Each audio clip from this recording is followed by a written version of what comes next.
1장 1절에서 10절 함께 나누도록 하겠습니다. 갈라디아는 도시의 이름이 아닙니다. 보통 고린도, 에베소, 빌립보, 골로새 이런 건 다 도시의 이름이거든요. 그런데 갈라디아는 주의 이름입니다. 스테이트 이름이죠. 그래서 이 갈라디아 안에 여러 그런 도시들이 있는 거죠. 바울이 1차 전도여행을 했는데 더베, 루스드라, 이고니온 이런 곳에 1차 전도여행을 하면서 복음을 전했습니다. 그 지역을 다 포함하고 있는 그런 지역이 이제 갈라디아 그렇게 되죠. 바울이 열심히 도시를 돌아다니면서 교회를 세우고 1차 전도여행을 이제 마쳤습니다. 바울은 1차 전도여행을 하고 또 2차 전도여행을 계속 이어서 3차까지 이렇게 하게 되었죠. 그런데 3차 전도여행을 하고 있을 때 한 소식이 들려진 겁니다. 갈라디아 지방에 유대인들이 가서 다른 복음을 지금 가르치고 있다. 구원받는 다른 그런 복음을 이야기하고 있다. 이런 소식이 들려졌습니다. 바울의 그런 그 마음이 굉장히 격동이 되었죠. 정말로 화가 났습니다. 이거는 뭐 감정적인 화라기보다는 신앙과 또 구원의 그런 확신에 대한 그런 그 분노가 막 일어난 겁니다. 그래서 갈라디아서를 이제 쓰기를 시작을 하죠. 그래서 갈라디아의 그런 톤을 보면 굉장히 무겁고 좀 전투적이고 굉장히 사납다는 그런 그 마음이 이제 들게 되지요. 1절 사람들이 시켜서 사도가 된 것이 아니요 사람들이 맡겨서 사도가 된 것도 아니요 예수 그리스도께서 그리고 그분을 죽은 사람들 가운데서 살리신 하나님께서 임명함으로써 사도가 된 나 바울은 자기를 소개할 때 사도다. 근데 어떻게 사도가 됐냐면 예수님과 그 예수님을 부활시키신 하나님의 그런 권위 가운데서 사도가 되었다. 그렇게 이야기하죠. 이런 소개를 보면서 우리는 우리의 그런 또 아이덴티티를 한번 생각해 봐야 되죠. 나는 누굽니까? 나는 누굽니까? 우리는 늘 사도 바울처럼 같이 예수 그리스도와 하나님의 은혜 가운데서 우리 자신을 발견해야 되죠. 예수님과 하나님의 그런 권위 가운데 목자된 나는 그렇게 이야기해야 되죠. 예수님과 하나님의 은혜 가운데서 목녀된 나는 예수님과 하나님의 은혜 가운데서 성도된 나는 그러고서 이제 다른 사람을 만나는 겁니다. 이런 마음으로 늘 만나야 우리의 그런 삶 가운데 부흥이 있고 하나님의 그런 능력이 있는 것이지요. 이게 뭐 쉬운 것 같은데 쉽지 않습니다. 내 아이덴티티를 자꾸 세상에서 찾으려고 하고 나 자신에서 내 자신의 그런 능력 가운데서 찾으려고 하면 우리의 그런 삶은 이제 어려움이 있게 되는 거죠. 바울처럼 예수님의 그 은혜, 하나님의 한량없는 그 은혜 가운데서 우리 자신의 그런 그 모습을 찾아가면 우리 그런 삶에 기쁨이 있고 부흥이 있는 것이죠. 이제 바울이 갈라디아 교인들에게 이렇게 편지를 쓰는 것입니다. 나와 함께 있는 모든 믿음의 식구와 더불어 갈라디아에 있는 여러 교회에 이 편지를 씁니다. 뭐 그냥 읽으면 잘 뉘앙스를 모르지만 이것은 굉장히 딱딱한 그런 그 말입니다. 왜냐하면 보통 다른 그런 서신서에서는 굉장히 사랑을 담고서 누구누구 성도들에게 이렇게 이야기하기도 하고 또 이름을 부르기도 하고 이 감사하는 그런 마음, 그 교회를 향한 그런 감사와 사랑이런 그 마음을 갖고 쓰는데 지금 이 교회가 굉장히 약해졌고 또 유혹받고 있고 거기에 또 다른 복음을 들고 온 그런 사람들이 있어서 이 바울의 그런 그 마음은 굉장히 전투적으로 그렇게 이 조금은 엄한 그런 그 마음을 가지고 이 편지를 지금 쓰고 있는 거죠. 그렇지만 늘 인사를 할 때 바울은 그렇게 인사합니다. 3절 우리 주 아버지 하나님과 주 예수 그리스도께서 내려주시는 은혜와 평강이 여러분에게 있기를 빕니다. 우리도 아침마다 한번 인사를 한번 해보는데 우리 한국 인사가 안녕하세요 그렇게 하죠. 이게 뭐 원래 유대인의 그런 인사하고 똑같습니다. 샬롬 그렇게 인사하는 거죠. 서로 평강을 비는 겁니다. 안녕하시죠? 안녕하세요? 잘 지내시죠? 이렇게 이야기하는 거죠. 그런데 거기에 조금 더 우리는 예수님의 그런 사랑과 은혜를 가지고 이 인사하면서 안부를 묻지만 더 축복의 그런 그 마음을 전하면 좋죠. 예수님의 은혜와 하나님의 사랑 그리고 하나님의 평강이 여러분에게 있기를 원합니다. 평강하세요 할 때도 내 평강이 아니라 정말로 하나님의 그런 평강으로 말하는 거죠. 평안하시지요? 나 평안하지 못한데요. 그럴 수도 있지요. 근데 평안하지 못하면 다시 또 하나님의 은혜를 가져와서 평안하기 바랍니다. 그렇게 우리는 축복하면서 인사할 수 있죠. 그래서 인사할 때마다 하늘의 그런 권능을 가져와서 인사한다. 그렇게 마음 먹으면 좋죠. 계속적으로 하나님의 그런 평강을 가져와서 인사한다. 이것을 삶 속에 정말로 적용해서 우리가 정말로 인사하는 그런 사람이 되면 좋겠습니다. 6절에 보면 여러분을 은혜 안으로 불러주신 분에게서 여러분이 그렇게도 빨리 떠나 다른 복음으로 넘어가는 데는 나는 놀라지 않을 수 없습니다. 그래서 인사하자마자 이제 곧바로 이야기하는 겁니다. 보통 다른 곳에서는 감사의 말을 꼭 많이 하거든요. 데살로니가 전서를 보더라도 또 후서를 보더라도 고린도전서를 보더라도 여러 가지 전서를 보면 항상 감사에 대한 그런 인사가 있어요. 내가 항상 여러분의 교회를 생각합니다. 그러면서 여러분을 위해서 기도합니다. 그렇게 이야기하는데 이 갈라디아서는 인사가 없는 거예요. 인사 없이 바로 복음에 대해서 이야기합니다.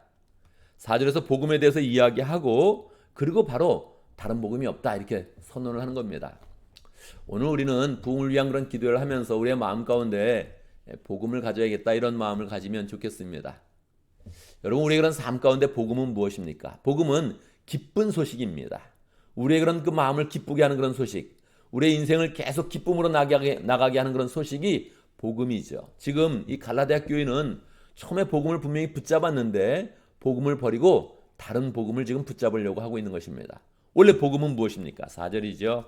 예수 그리스도께서는 우리 아버지 하나님의 뜻을 따라 우리를 이 악한 세대에서 건져주시려고 우리의 죄를 대속하기 위해서 자기 몸을 바치셨습니다. 이게 굉장히 큰 복음인 거예요. 바울은 이게 감동이 되어서 5절에 보면 하나님께 영광이 영원 무궁토록 하기를 빕니다. 아멘 막 그러고 있는 거예요. 예수님이 우리를 구원하셨다. 우리를 죄 가운데 구원하셨다. 이 복음은 우리의 죄를 없애주는 겁니다. 우리를 정말로 진리로서 자유케 하고 영생으로 나가게 하고 소망으로 나가게 하고 그리고 하나님 나라를 세워가는 그런 사람으로서 온전히 서서 이 세상 가운데 담대하게 살아가는 거죠. 그 복음을 강력하게 붙잡아야 되는데 지금 갈라디아 교회의 그런 교인들이 그냥 미혹이 돼가지고 지금 마음이 흔들리고 유혹에 빠져서 지금 막 넘어지고 있는 것입니다. 어떤 말을 들었을까요? 유대인들이 와서 야 예수님만 믿는다고 되는 게 아니다. 율법을 지켜야 된다. 율법. 할례도 받아야 된다. 유대의 전통을 지켜야 된다. 이런 이야기를 할 때 거기에 미혹돼가지고 그래 우리가 그런 걸 해야겠구나 하면서 지금 막 흔들리고 있는 그런 중입니다. 바울은 심각하게 마음을 먹고 복음을 굳세게 해서 이 교회를 세워가야겠다. 그렇게 이제 마음 먹고서 이 갈라디아서 전체를 쓰고 있는 것이죠. 우리는 오늘 말씀 가운데서 우리의 마음 가운데 다시 한번 확인해야 됩니다. 나에게 있는 그런 복음은 무엇인가? 나는 어떤 복음을 붙잡고 있는가? 내 마음을 기쁘게 하는 그런 소식은 무엇인가? 내 영혼을 계속 기쁘게 해서 계속 내 삶을 부흥으로 이끄는 그런 기쁜 소식은 무엇인가? 이건 동일합니다. 예수님께서 나를 구원하셨다는 것입니다. 예수님께서 나를 목숨 바쳐서 나를 사랑하고 있다는 것입니다. 이게 복음이죠. 그런데 당시의 그런 상황과 오늘날의 그런 상황이 다른 것은 당신은 자꾸 복음에 대한 그런 열정, 기쁜 소식을 갖고 영적으로 충만해지려는 그런 그 열정 가운데서 다른 복음을 잡았다는 겁니다. 그런데 오늘날은 다른 복음을 붙잡는 것이 그 열정으로 넘치는 것이 아니라 오늘날은 열정을 없애는 데 있습니다. 오늘날은 복음에 마음이 뜨거워지지 않습니다.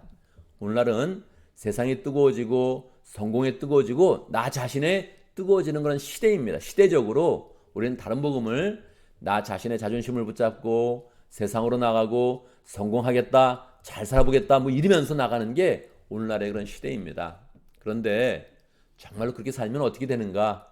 시간이 갈수록 우리의 삶은 허무해지고 우리의 삶은 무의미해지고 우리의 그런 삶 가운데 기쁨이 있는 것이 아니라 우리의 그런 삶 가운데 좌절과 뿌리 깊은 그런 슬픔이 우리의 그런 삶 가운데 찾아온다는 것입니다. 그래서 우리는 하나님이 주시는 복음, 이 복음을 굳게 붙잡으면서 하나님이 주시는 그런 은혜와 사랑과 소망과 축복을 굳게 붙잡는 복된 그런 삶을 잘 살아야겠습니다. 이번에 우리가 부흥을 위한 기도를 하면서 우리의 마음을 뜨겁게 해서 내가 다시 복음을 붙잡고 하나님께로 나가겠습니다. 하나님의 은혜 가운데 풍성히 살겠습니다. 정말 하나님의 사랑을 느끼면서 내 모든 삶의 영역 가운데 하나님의 그런 사랑과 은혜를 체험하면서 살겠습니다. 이렇게 마음을 먹으면 좋겠습니다. 우리가 이 기도의 시간에 함께 기도하는 시간을 가질 것인데 이 기도가 끝나도 내 삶 속에 다시 기도를 좀 뜨겁게 한번 해봐야지 이런 마음을 가지고 기도의 시간을 떼어내어서 기도하면서 우리의 그런 삶이 더 풍성하게 하나님 앞에 회복되면 좋겠습니다. 우리가 하루에 하나씩 김재영 목사님 칼럼을 함께 읽도록 하겠습니다. 이 김재영 목사님 칼럼은 우리 피소스 출판부에서 책을 출판하겠다 이렇게 준비하고 있습니다. 아마 올해 안에 출판이 될 것인데 우리가 책이 나오기 전에 또 원래 생생한 그 원고를 우리가 함께 먼저 읽어보도록 하겠습니다. 가이드북에 보면 첫 번째 칼럼 하나 나와 있죠. 가정교회가 끼친 영향. 시대마다 하나님께서 이렇게 사용하시는 그런 교회 시스템이 있는데 오늘날 하나님께서 우리에게 가정교회를 통해서 우리에게 더 부흥의 길로 또 풍성한 그런 삶으로 우리의 그런 삶을 인도하고 있죠. 그래서 우리가 우리 가정교회 한다 그런 말을 가지면서 가정교회 시스템을 받아들여서 더 영혼 구원하여 제자 삼는 그런 삶으로 나아가려고 하고 있습니다. 근데 이 가정교회가 끼친 영향이 무엇이냐? 우리가 가정교회를 하고 있으면 가정교회를 좀 더 잘 알고 있어야 되죠. 어떤 것이 있을까요? 우리 김재영 목사님이 세 가지로 요약을 딱 해주셨네요. 첫 번째는 무엇입니까? 가정교회는 교회의 본질을 찾게 하였다. 이 본질을 찾는다는 게 굉장히 어려운 거거든요. 인생의 본질, 교회의 본질, 이게 찾는 게 굉장히 어려운 건데 이 가정교회는 성경을 더 연구하고 성경적인 교회를 세우려는 그런 노력 가운데서 교회의 본질을 세웠다는 거예요. 교회는 영혼을 구원하고 제자 삼는 것이 교회인데 사람들이 모이다 보면 다 자기 생각이 있거든요. 참 이상하죠. 사람은 그냥 살아가면 자기 철학과 자기 가치관이 그냥 세워져요. 왜요? 살아온 그런 역사가 있으니까 이렇게 살면 돼. 그렇게 생각을 하는 거죠. 그런데 그게 맞을 때도 있지만 틀릴 때가 더 많다는 거예요. 인생의 그런 그 본질, 교회의 그런 본질 자기가 세울 수 있는데 틀릴 때가 많다는 거예요. 틀리면 어떻게 되는 것입니까? 우리는 성경을 통해서 다시 온전하게 찾아야 된다는 것이죠. 가정교회가 뭐냐 그랬을 때 성경적인 교회를 찾는 것이다. 신약교회를 회복하는 것이다. 초대교회 그런 그 모습을 다시 회복해 해서 교회의 본질을 세워가는 것이다. 그렇게 자꾸 나가는 것입니다. 늘 최영기 목사님도 이야기하지요. 교회가 틀려지면 다시 성경대로 가서 다른 교회를 만들어도 된다. 이런 그 이야기를 자꾸 하죠. 이게 가정교회가 큰 강점인 겁니다. 그래서 우리가 가정교회는 교회를 본질을 찾게 한다. 이런 그 마음을 가지면서 우리 가정교회 더 열심을 내면 좋겠습니다. 두 번째는 가정교회는 목회자의 역할을 찾게 한다는 거예요. 사람마다 또 목회자에 대한 생각이 있거든요. 목사님은 이래야 돼. 이런 생각이 있는데 가정교회는 목회자의 그런 역할을 성경적으로 규정한다는 거예요. 목회자는 좀 더 말씀에 집중하고 또 기도에 집중하면서 영혼 구원을 하는 그런 삶으로 성도들을 잘 이끌어가야 된다. 성도들을 코칭해서 잘 인도해서 또 교회가 교회되게 하고 또 성도가 성도되게 하는 그런 역할을 잘 감당하게 해야 된다. 이것을 성경적인 그런 그 내용을 찾아보면서 목회자의 그런 역할을 잘 찾아갔다는 것입니다. 세 번째로 중요한 것은 가정교회는 성도의 본연의 위치를 찾게 한다는 것입니다. 여러분, 성도의 본연의 그런 위치가 무엇입니까? 여러분은 교인으로서, 성도로서 어떤 위치를 가지고 있습니까? 가정교회는 이 교회의 주역이 된다는 거예요. 교회의 주인은 항상 예수님이죠. 예수님인데 항상 가정교회는 이 성도로서 성도가 그냥 단순히 따라가는 그런 사람이 아니요.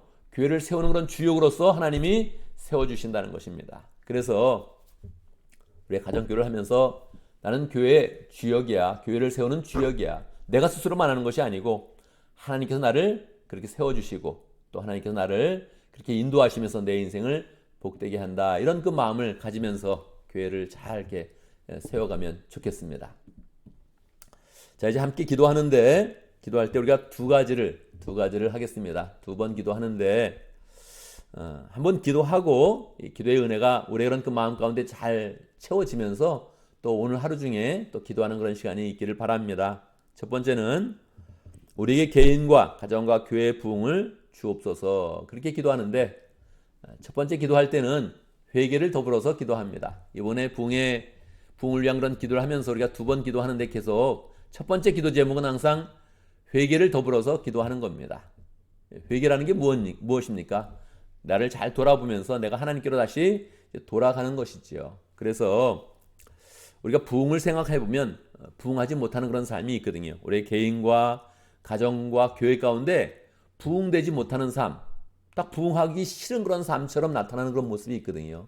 우리 그런 삶을 돌아보면서 다시 부흥할 수 있도록 개인의 그런 삶과 직장과 모든 인생 가운데, 우리 가정의 그런 모든 인생 가운데, 또 교회의 그런 모든 그런 삶 가운데 하나님께서 부흥을 주십시오. 함께 기도하도록 하겠습니다.